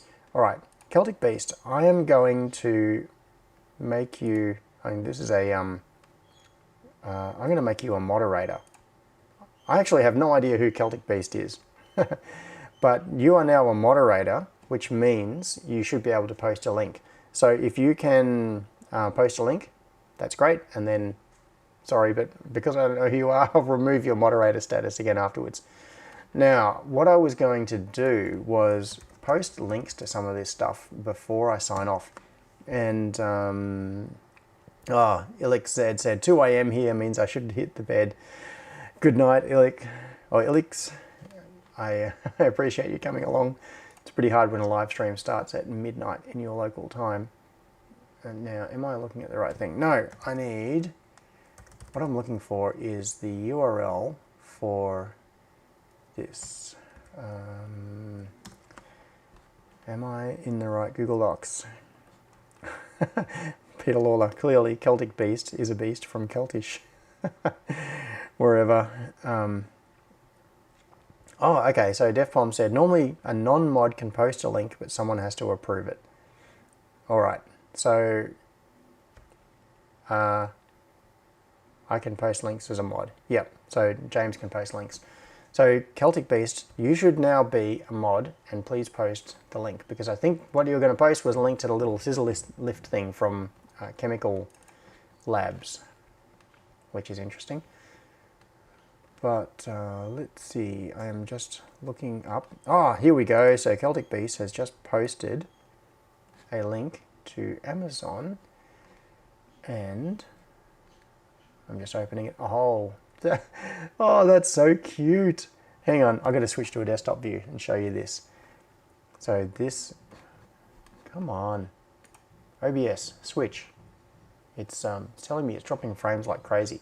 So this, a lab jack, 4x4 inch chemistry laboratory lifting platform, aluminium scissor lift table, stainless steel, $61.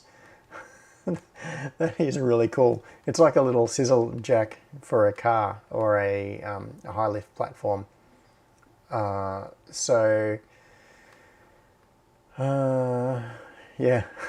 if you want to adjust it to be just right. I don't think that's the right solution for this particular thing, but that is very cool. So, Celtic Beast, thanks for showing me that. And yeah, Jack's Tech said you could 3D print that. Yeah, you could certainly make that sort of thing. That type of structure you could make, and you could use like an M6 bolt or something to make the little drive mechanism on it. Oh, and Celtic Beast said on Banggood and Kogan too. Yeah. That would be really cool if you had, like, in a chemistry environment, if you had a beaker or something sitting on it and you just wanted to have it at the correct height for, you know, your equipment, whatever you're doing, that would let you fine tune the adjustment. Very, very useful. But in this particular case, what it's missing is the mounts for the PCB. So I think the system that I've got already, the little 3D printed one, is probably a better solution right now. So, oops. Oh, I forgot that I still had my desktop shown. So I'm going to switch to front camera briefly. And what am I? Where? I'm trying to find it. Where is the? No, I think it might be in a different spreadsheet. To wrap up here, what I'm going to do is drop in a few links to useful things, and I've got to find, just typing, my computer is responding so slowly to every key press. Now where is, oh, here we go, 3D printed PCB workstation. Let's start with this one.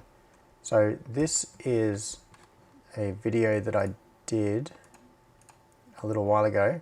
Oh, Celtic Beast said it's a good way to lift things into camera focus. Yeah. So this is the link I just put in is the video I did just a little while ago, which is the 3D printed test probe thing. So it is this one.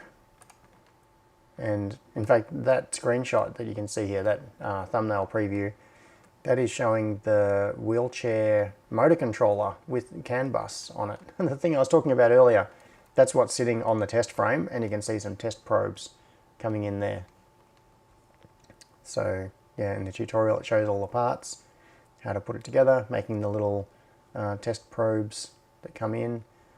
And there are links to all the resources and things and the design files. So I didn't design that. I've done some modifications to the design, but the original design is not mine. That is a really cool project. Now the other thing, if I can get this, I am going to drop a link to that test frame. Now because I am being totally mercenary about this, oh, where is it? Maybe it's not there.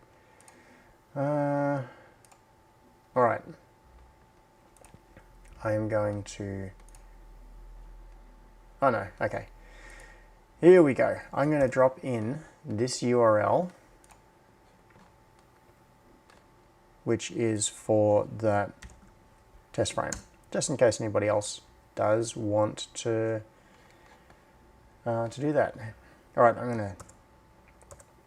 Yeah, I've still got Final Cut Pro running, and I'm kind of afraid to quit out of it, because when you quit, it does a whole bunch of cleanup stuff as well, which then loads up the computer and makes it go slow again. But right now it's quitting. Hopefully Final Cut... So at the moment my computer is just beach balling while Final Cut is quitting, and I don't even know if I'm dropping frames or what's going on, but it's being unresponsive. Okay, we're back. Final Cut has quit. So that last link that I just dropped in is this. It is to this frame. So if anybody else wants to go and get this, there's no commission or anything on this. It's a zero commission product. So that's not an affiliate link. It's just a direct link to the ad on AliExpress. If you feel like grabbing one. Alistair said no Amazon affiliate link. I don't know, maybe it's on Amazon. I didn't even look. All right. Yeah.